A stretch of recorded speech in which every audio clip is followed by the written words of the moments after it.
Hey everybody, I'm Steph. I'm Michael. We're checking out Terminus. From Inside Up Games. Yes, and it is currently on Kickstarter right now. That's right. So, you know what I'm going to tell you, right? What am I going to tell you? If Don't Kelpie wait. were here, Don't he wait. would tell you. Don't wait. Don't wait, because it's going to be too late. Be sure to, don't just set yourself a reminder. Just go ahead and back it. I put the link in there Right? for everybody.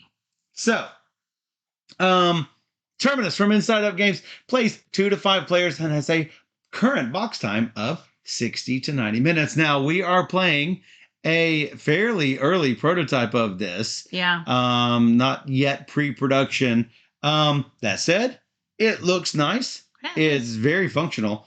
And it's easy to understand all the symbology. But as happens in all prototype games, things are subject to change. So, and it also feels like, especially the first play is going to take longer than that suggested time. absolutely. I think it's about probably 30 to 40 minutes per player is more accurate play time.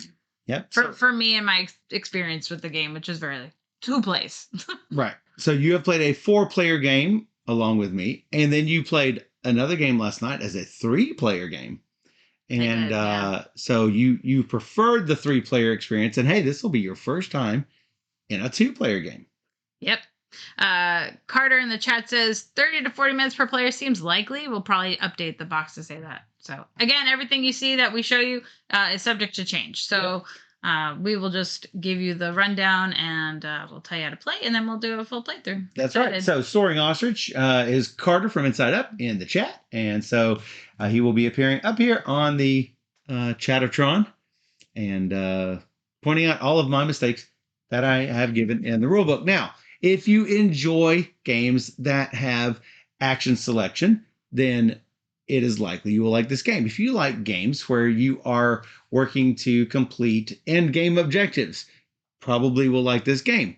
Route building and route selection and resource management, again, you'll probably like this game. All in a rondel. It's sort of a rondel where it's where you are moving around these action spaces, and you must encounter them in a certain order. The order of that is not going to change. You are just going to go around and around trying to... But you can go as far as you want. You can simply skip everything. That's correct. Maracaibo style. Yeah. Right? I'm trying to rush the ending. But let me tell you, when we played 4 players, it was super cutthroat. Let's go ahead and take a look. It was tight. It was tight. Take a look at the overhead view, and we can show you what I'm talking about. So when we were playing with Danielle Standring and Will Meadows, and 3 out of the 4 of us started right here in the middle.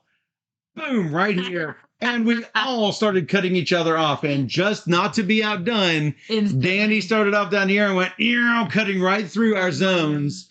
And like, why did you even go there? You didn't need to go there. So fair warning, it can be super cutthroat. So if you're trying to get objectives everyone else is trying to get, good luck. And Carter says, wow, tight start. That's crazy. So that's exactly what happened in our game.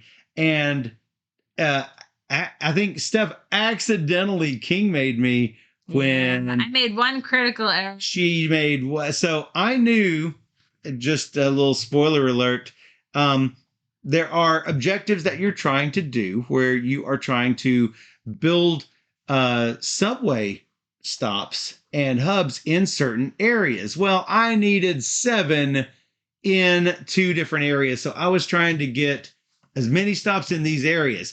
I came down here, Steph immediately cuts across the side of the map. And so I have to spin around her like this as Danny and Will's coming over the top, Danny coming under the bottom, and I get cut off. So I start coming around the other way. Yeah. Steph had a chance to cut me off. She had the materials to do so and did not do it. So just know, at certain player counts, this can be super cutthroat. So you are going to start off the game with all of the resources up here. Anything that is in gray, you are not going to put on the board in a 2-player game. Yeah, otherwise you fill it all up. Yeah, so you see where some of these resources have little gray spots, and that is you want to make sure the reason that these are limited is because resources are supposed to be tight. Yep. Money is going to be tight. And when they mention that, I'm like, oh, yeah, it's not a big deal. No, money is definitely going to be super tight, but so are actions. Yep. So we're also going to each be given secret objectives. Steph, turn around. You cannot see this. We're each going to be given 2 objectives, and we're going to choose one. The other one has a little number in the corner, and that is going to determine our starting turn order. My other card, my alternate card, up like a 20, and yours out of 29, so I am going to be going first, and this is what I am going to try to be completing throughout the game. We're going to have 12 of these districts, commercial districts that we're going to be placing into our city. Actually, there's commercial, residential, and something else. But yes. You have more in a 4 and 5 player game. Correct. That you use. Right. There are also upgrades that you see up here that we can use to upgrade our player boards. Yep. You also will have more of those in a more player game. Yes, so you'll always have those 6, but you will have maybe 2 or 3 copies of some of these. Yep, depending on how many people. Depending on whether, I think 2 or 3 players. No, 2 players it's 1. 3 or 4 players you get 2. Yep. 5 players you'll get 3. So, set up. Each player sets up their player board like this. All of these dots here are stops, or if you stack 2 of them, one on top of the other, boom, you have made a hub. Now, everyone is going to start off with 1 hub. 1 hub is going to be this tall. Notice if a stop is this tall, put a hub on top of it, another stop on top of it, boom, instant hub. So, put those back on here. Here's the catch. You cannot build these stops until you have increased your capacity to build the stops.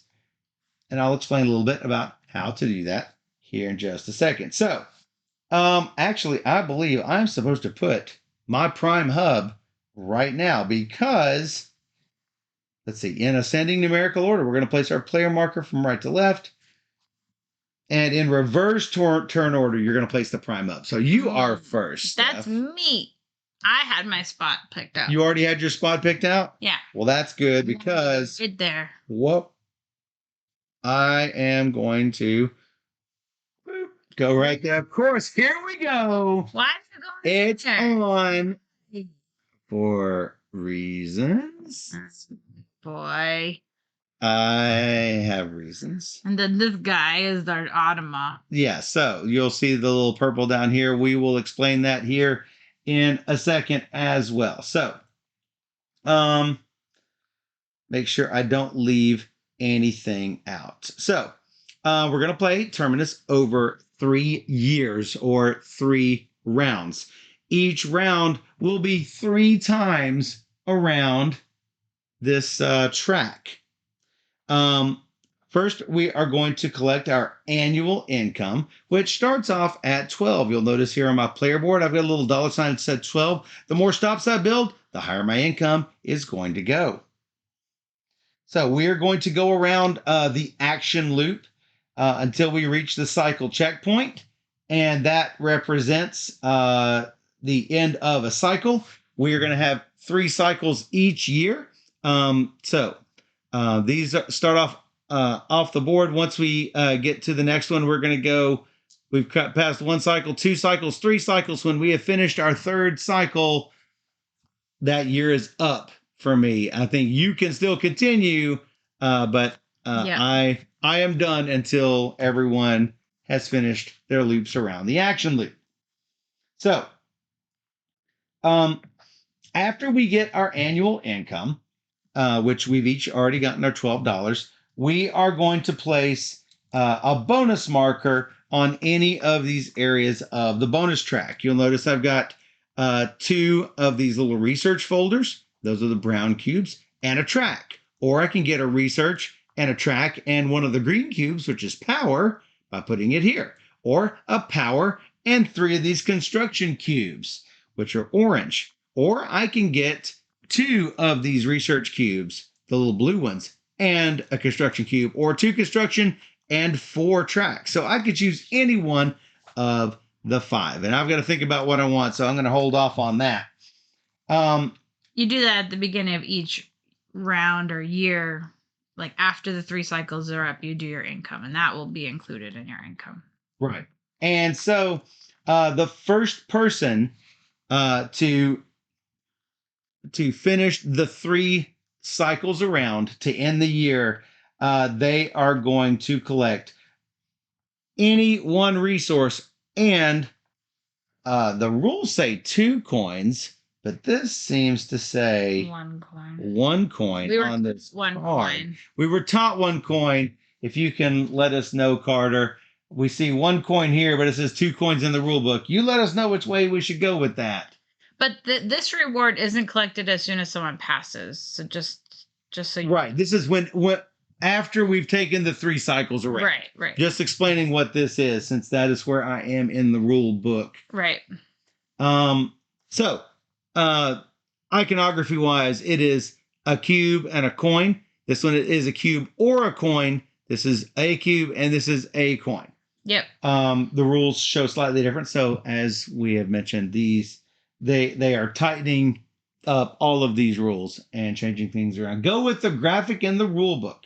So obviously the only 2 that are going to be available to us are these far spots for first and second place. So graphic in the rule book is 1 resource and 2 coins. Wow. This is 1 resource or 2 coins. Okay. So that's what we are going to follow, despite all really good to get there first. That's right. So that is going to determine turn order for the 2nd year, and then we'll do that again for the 3rd year. So I am starting off first. So I am going to be the first player. I can move as far around this loop as I want. And that's sort of interesting, being able to do what? He says we use the 2 leftmost spaces. Oh, for 2 players, I use the leftmost. Well, that's good to know, because you told me different, Steph. Thanks a lot, Steph. So first gets nothing. What do you mean first gets nothing? First on this side gets nothing? Okay, we're confused now. You first gets a coin and second gets nothing, I would think. Hello, Jelfia. Hey, Jelfia. Because we were taught different by Chris. Yep, correct. Because we were taught first in, last in. Right. If you're maybe that's not correct. You are correct. Meaning what? Oh, we are correct. We're correct on the order, I think. First in gets a coin, last in gets nothing on a 2-player game. First gets a coin. Okay. Confirmed. Just making sure that we're playing it legit. So, each of these zones is going to offer a choice between 2 or 3 actions, depending on where you stop. And I'm going to follow this along in the rule book because, again, I was taught and did not read it from the rules. So I want to make sure I get all the terminology right. So, and like I said, this is called the cycle track. This keeps track of how many times you've gone around, because you might not think that it's important to keep track of how many times you've gone around, but we were sometimes about to lap other people on the track. So it's important to keep track of how many times around people have gone.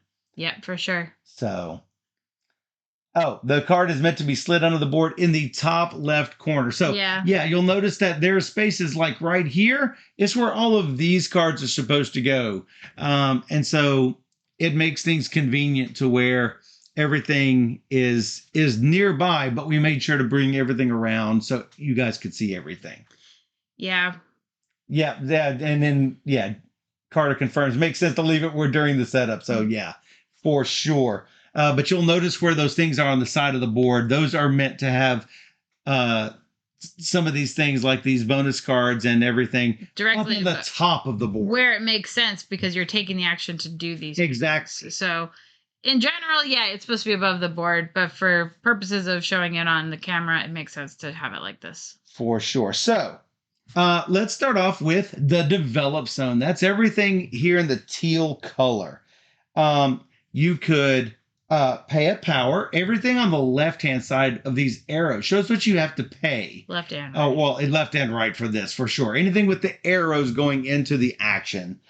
So pay a power, and then you get to take a demand matching a district where you have at least one stop. So you'll notice all of these hexes on top of these districts.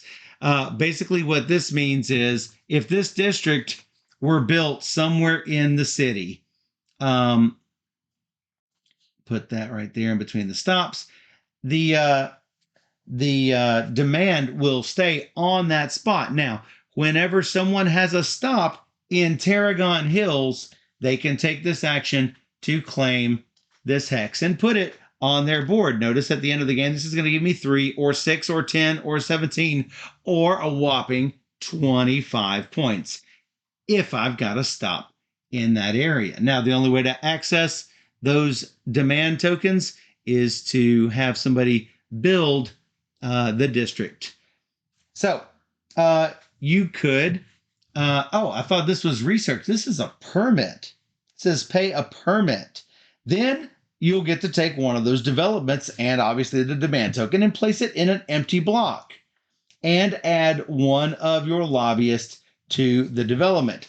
But you must have a district that's zoned for the spots. You'll notice that these have different colors on it, and they correspond to these districts. We've got 4 of the red ones, 4 of the blue ones, 4 of the green ones. And now you might say, well, Michael, what can you put in this area? It's got green and blue. You can put either green or blue in this spot. If for some reason I was creating one up here, I could only put green in that spot. There is a zone that has all 4 colors right here in the middle of the map. So Steph can make sure that I'm not getting any messages of things I'm messing up in the rules. No. So it has to be adjacent to one of the stops, and it will contain one of the lobbyists from your player board. So what does the lobbyist look like? Hi, I'm a lobbyist. Currently, it is a meeple. I'm not sure what the actual shape is going to be, but you will place them all here on your player board. Currently, 8 of these meeples will not fit on the player board, so I've just got them off here to the side. So let's say I took this action right off the bat. I could take one of these green districts and place it here adjacent to one of my stops. It could be in any of these 4 next to my prime hub. It always has to go between 4 station locations. Correct. So he could not choose to move it down like I one could not corner. put it here because it has to be adjacent to one of my stops. Right. I was just going to say you can't put it. Well, I'll show you on my side. You cannot put something like this. It has to be adjacent to the 4 corner stops. That's correct. Yeah. So You it would have to cover be- up these things. Now, Right. you might say, well, what happens if somebody has built track on this area? Like if I had already built going off this way and built one of my stations here. I can't put a district on here because it's got track on it. And the same is true that if I've already got a district there, I can't put track underneath that district. Mm-hmm. So it's either a district or track. So you'll also notice that these developments all have spot for it'll have a spot for 2 of these lobbyists. So when I build this, I can place my lobbyist on, and then I will get this corresponding ability for the rest of the game. And I'll have to take a look. Actually, Carter might have to tell us what some of these do because I do not have an iconography reference. Oh, you do. That's good. And this power here, which you can see, this has got the green and the brown on it. This has got green, the tealish green color and purple. So these could be performed at these other stops. So that's interesting to know if you want to know which things can be done on which of these zones. If it wasn't clear, when you move your pawn, it's going to go to one of these. It's going to go to one of these big stops, and you can do one of these things, right, not all of these things. So right. The last thing at this in the develop zone is to move one of your lobbyists from one of the 3 areas there and move it to another of those 3 areas. Where are those 3 areas? Your player board, which that's where your lobbyists all start out. One of your agendas, which if you have completed an agenda, then you can put a meeple on it. You don't even have to complete an agenda. Where are the other ones, the discarded ones? Are just at the bottom? I just shuffled them. Oh, you just shuffled them.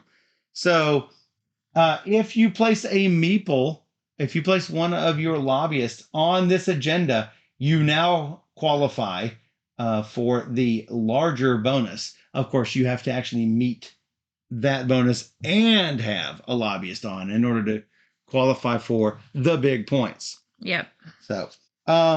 So player board to an agenda or a development adjacent to one of your stops that has an open lobbyist space.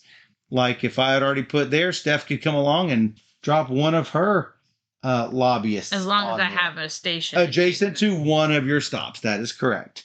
Yeah. If for some reason she's not going to complete her agenda, she could swap out to one of these stops. Or it's near the end of the game. She doesn't need that power anymore. Move it from a stop to one of her agendas.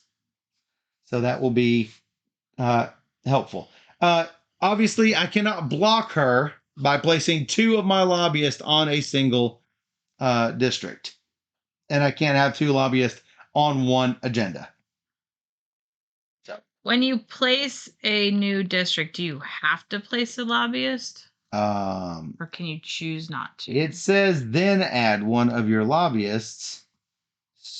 This came up last night. This did? Oh, well, that's a good question. Because it wasn't clear if we must play a lobbyist. But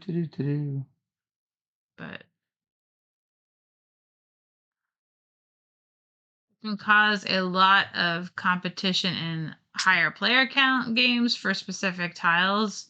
Yeah, for sure. You must be able to place a lobbyist. Must be able to place a lobbyist. So, but you didn't, I mean, you have to place them. You must place a lobbyist. Because he said be able to, but just because you're able to doesn't mean you might have to.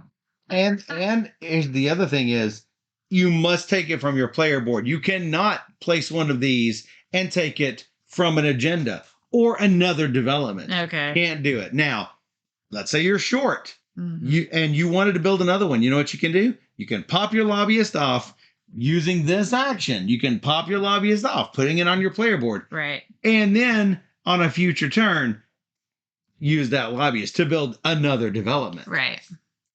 So, okay. Hopefully that makes it clear. Well, let's move clockwise to the lobby zone. That's this purple zone. Here you could pay a permit and then draw a number of agendas according to the current year. In year 1, you're going to get to draw 3 agendas. Now, these agendas are just like your private one that you got at the start of the game. Draw 3, keep 1. The other ones are returned to the bottom of the deck. You may have a maximum of 3 agendas. I don't think I knew this during the game. No, I thought it was whatever. No, it's a maximum of 3, including this one, which remains face down.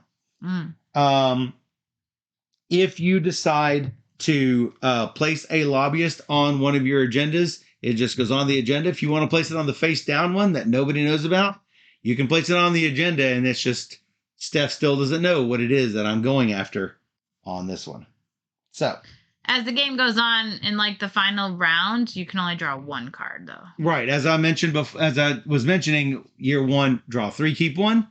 Year 2, draw 2, keep 1. Year 3, draw 1 and keep 1. Yep. And this is key. You cannot replace agendas you previously kept. So let's say you've got 2 you can do and 1 that you cannot.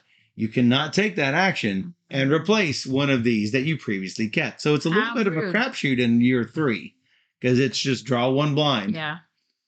So So that is one of the options. But remember, you've only got a limited amount of lobbyists. So you're either going to do the smaller one, the smaller reward with no lobbyist, or the larger reward for a lobbyist.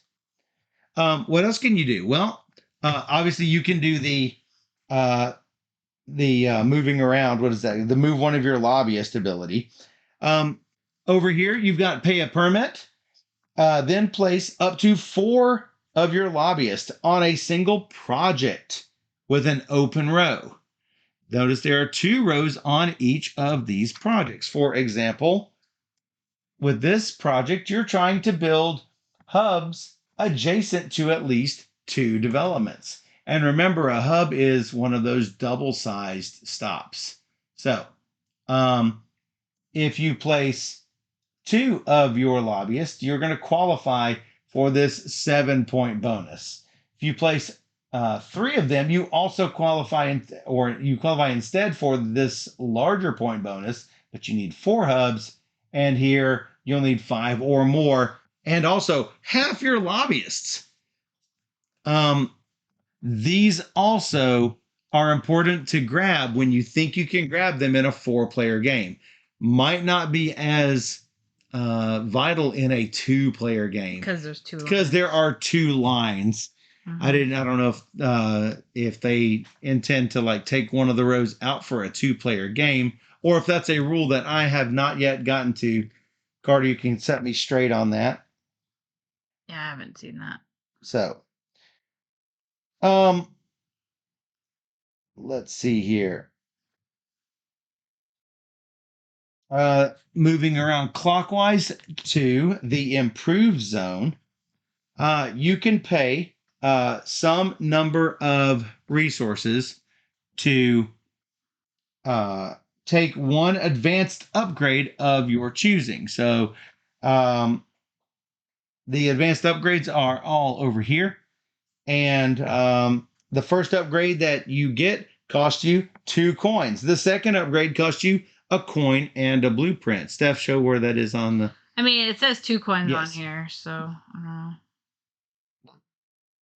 That's what I said. You said a coin and a blueprint. But... No, cost is 2 coins, and the second one is 2 coins and a blueprint. Yeah. So, obviously, you can only have 2 advanced upgrades. They go here and here. And you cannot have 2 of the same upgrade. So there's no reason to ask if they stack, because you can't have 2 of the same exact advanced blueprint. Right. What else can you do? You can pay a number of coins and take blueprints. So notice that the first line there says it costs 1 coin for this blueprint, 2 coins for these blueprints, 3 coins for this whole set of blueprints.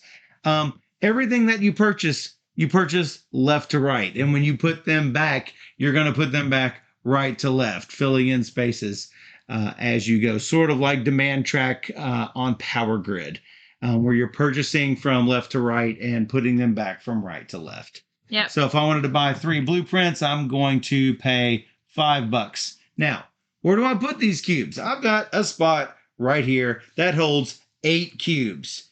If for some reason you don't have enough space in your little warehouse down here, you can trash the resources, but you're not going to get anything back for it.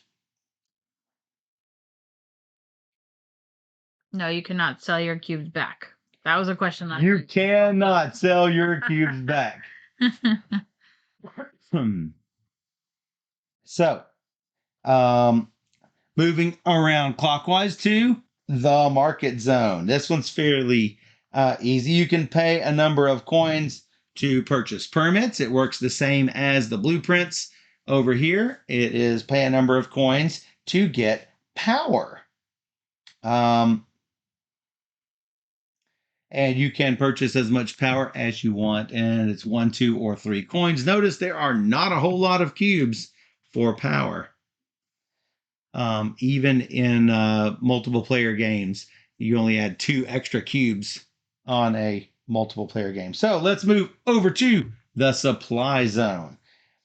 You can pay a number of um, construction cubes, and then move your capacity marker, your little water drop marker, one space to the right for every construction cube you pay.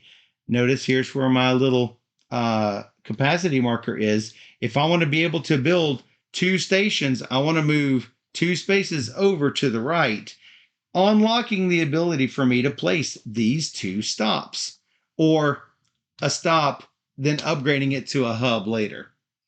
And that's going to increase my income. Whenever I want to increase my capacity to this spot, not only must I spend that construction cube, I must also spend a power. Anytime you see the little power icon, you will need a power in addition to the construction cube. Anytime you pass over this little, it looks like a little snowflake, but it's really a gear.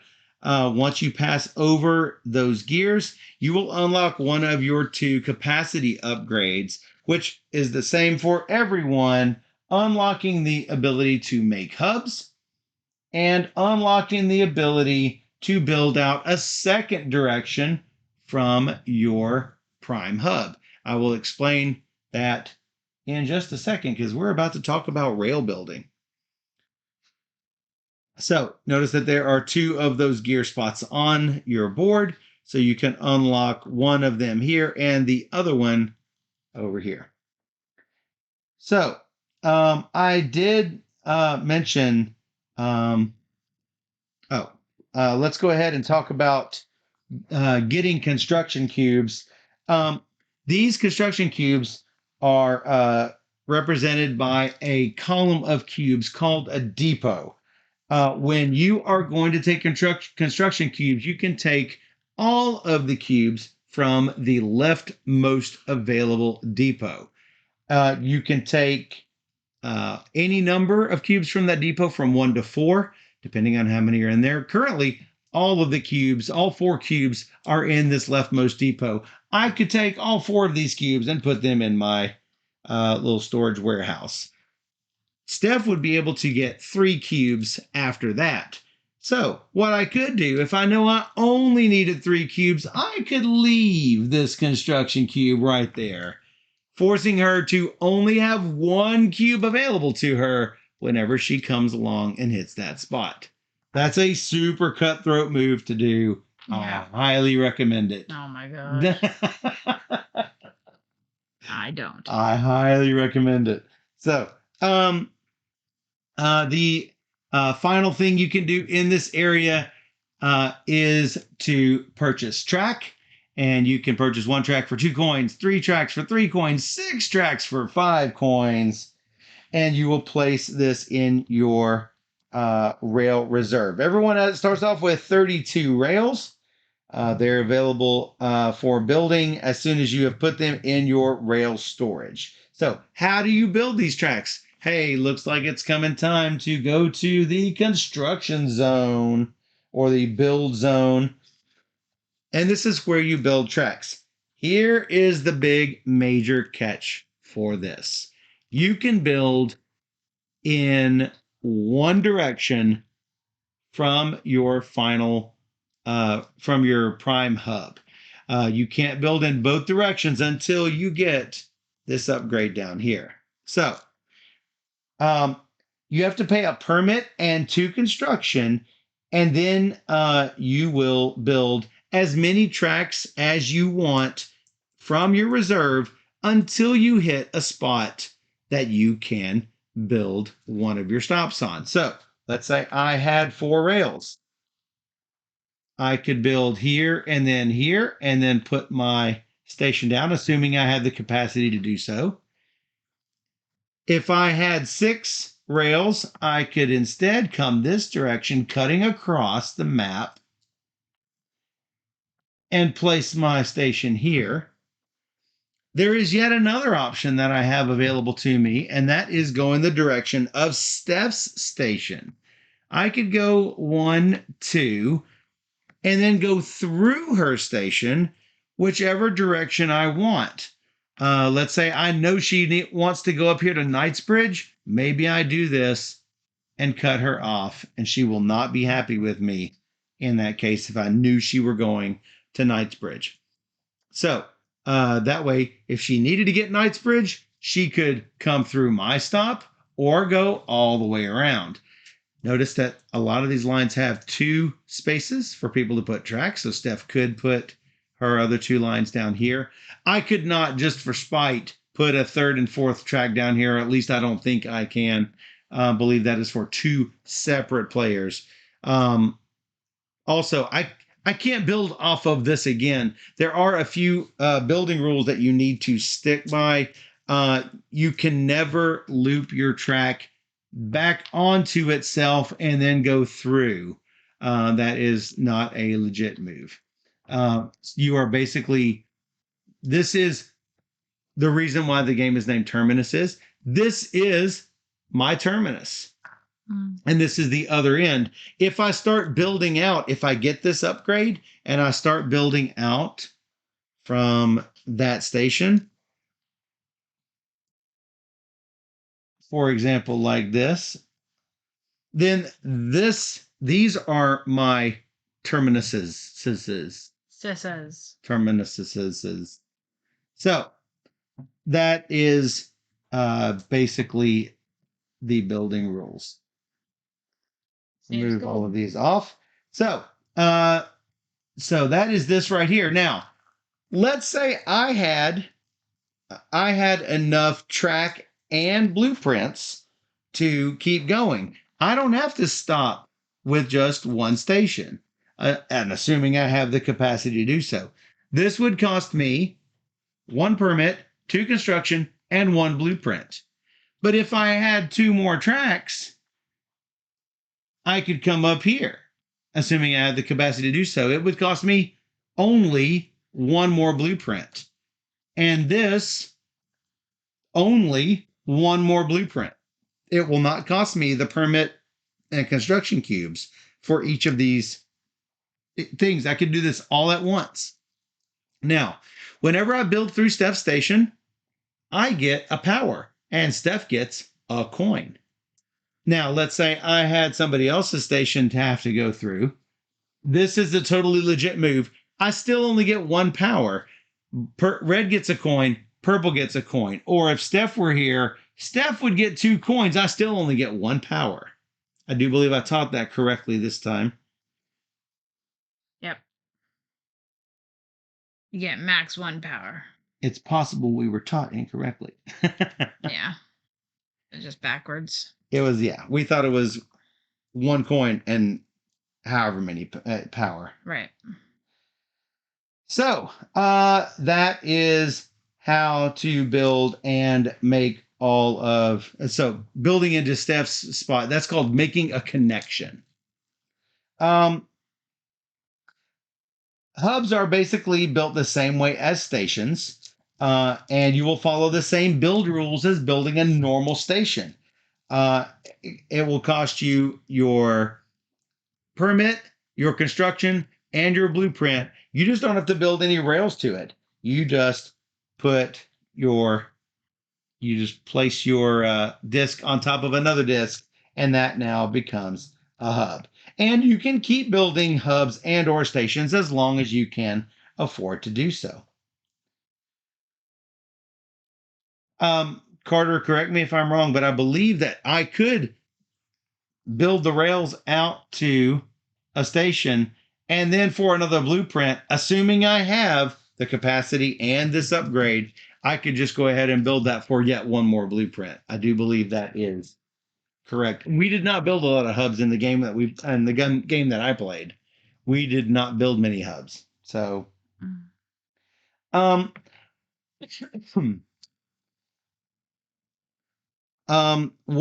rule that Steph, I'm going to need the chat up. I don't have chat anywhere on my screen anywhere. So he says correct.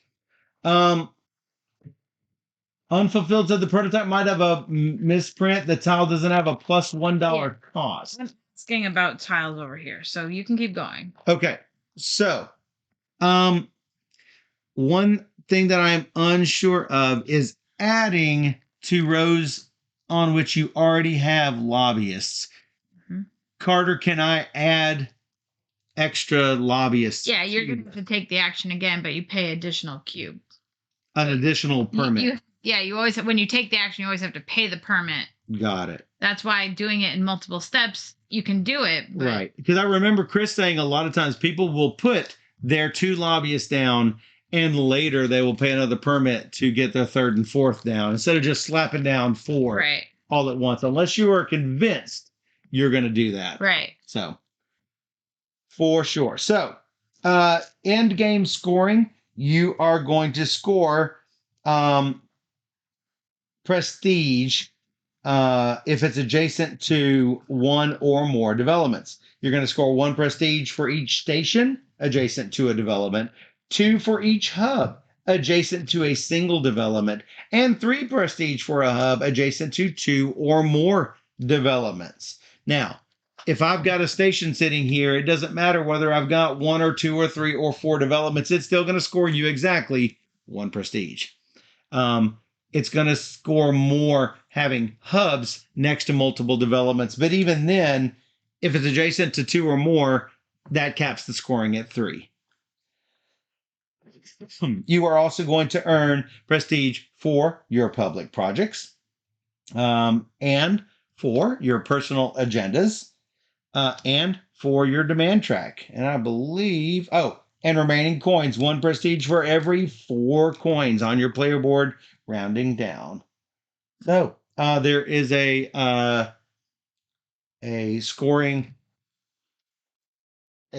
sheet, and again, this is all prototype, may change as the project changes. But he gave us a little side-eye monkey. He side-eye monkeyed us. Yep. So that is the game for 3 to 5 players. Hey, we've only got 2 players. That means that we have to introduce an Atama. Hey, thanks for following Bulba Board Game. Yeah, thanks for following. So for setup for the Atama, we are going to have a little setup card, and that tells where the Atama is going to set up. And as you can see, we're going to place the prime hub for this purple Atama color. We're going to place it down here in the corner, right where it says, and then we're going to place this little marker on top. So, ta-da, that's where it goes. Now, whenever we are deciding where to build, we need to line up this arrow on here to match the direction that things are going on the board. Is that correct on the... Yeah, that is correct. That's correct. That does match. So you will notice that whenever the Atama tries to build, it's going to build in a north direction. If it can't build north, it's going to go in the west direction. And then after it's done doing what it's going to do, we're going to flip the card over, and then it is going to try to build 3. So the next time it activates. When does all of this activate? Well, whenever our disc hits a space that has the Atama player piece in it, we have to first pay a coin. If we don't have a coin to pay, we can't take that action. Now, that does not hold true with any of the other normal players. Steph and I can be on the same space without any problem. The only time we have to pay a coin is when we hit the Atama, and then the Atama is going to move a number of spaces equal to what this says. So 1 space counterclockwise, so he's going to move backward to here, or if it's on the other side, look, he's going to move 3 spaces counterclockwise. So take care and do exactly what's not going to block you and is going to block your opponent. So that just indicates when it's going to move around the player track. When does it build rails? Well, it's going to build rails every time that we upgrade our capacity. No matter how many spaces we upgrade our capacity, it's going to build rails equal to the number in the corner. So it's going to try to build 1 rail in the direction that it says, or if it's on this side, it's going to build 3 rails in the direction that it says. Or rather, not 3 rails, 3 stops. Stop. It will get to 3 stops. It's going to build 3 full stops.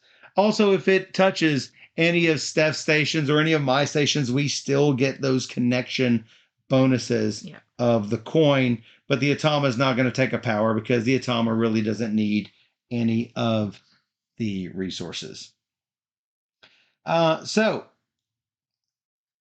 that should be pretty much it.